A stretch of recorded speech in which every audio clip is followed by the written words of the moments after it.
Visual impairment. Visual impairment refers to a significant reduction in visual capability that cannot be fully corrected using standard eyeglasses, contact lenses, medication, or surgical intervention. It affects a student's functional vision, directly impacting how they perceive, process, and interact with the educational environment. Let us see the statutory definitions given in RPWD Act 2016. In India, the primary legal basis comes from the Rights of Persons with Disabilities Act 2016. The Act legally defines visual impairment under two primary classifications based on visual acuity and visual field angles.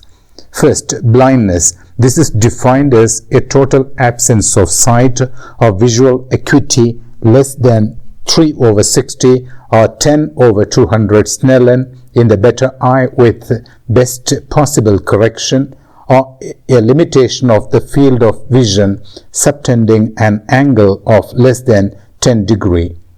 Second is the low vision. This refers to a restriction of visual functioning even after treatment or standard refractive correction, where the individual uses or is potentially capable of using vision for executing a task.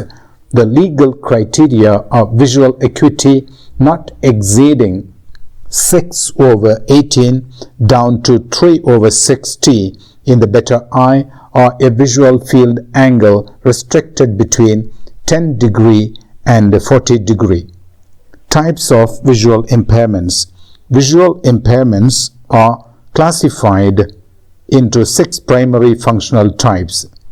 Total blindness, where there is a complete loss of light perception requiring complete reliance on tactile and auditory senses. Low vision or partial sight, where usable residual vision remains for large print or optical devices.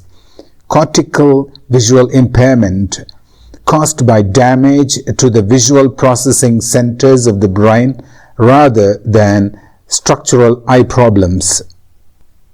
Severe refractive errors, including uncorrectable myopia, hyperopia, or astigmatism. Color blindness, which affects the perception of color-coded instructional materials. Visual field defects, such as tunnel vision, where side vision is lost, or central vision loss, where the direct line of sight is obscured. Characteristics of students with visual impairment includes the following. Student teachers should recognize 4 core characteristics in these learners.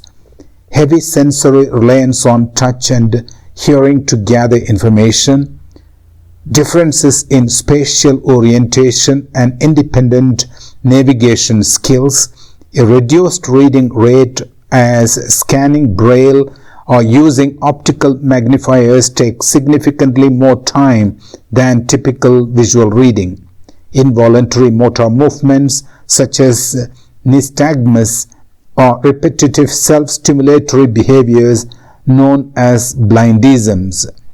Educational challenges during studenthood would be: during school life, visually impaired students encounter 5 major challenges: academic barriers in accessing standard blackboards, textbooks, and visual charts, mobility barriers while navigating unfamiliar school layouts, corridors, and stairs, social integration challenges due to the inability to read peer body language and facial expressions, assessment and time constraints during written examinations, sensory fatigue caused by the prolonged cognitive effort required to listen or use residual vision. Pedagogical adaptations and teachers' role.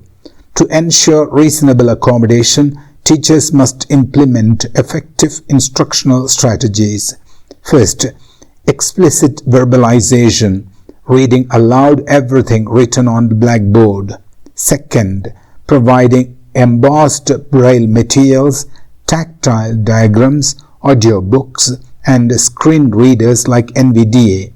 Third, proper seating arrangements, positioning low vision students in the front row with direct glare-free light while keeping pathways clutter-free. Fourth, using multi-sensory concrete objects and physical models to teach abstract concepts. Institutional support and reasonable accommodation. At the institutional level, schools must ensure accessible infrastructure including tactile flooring paths, ramps, and braille signage.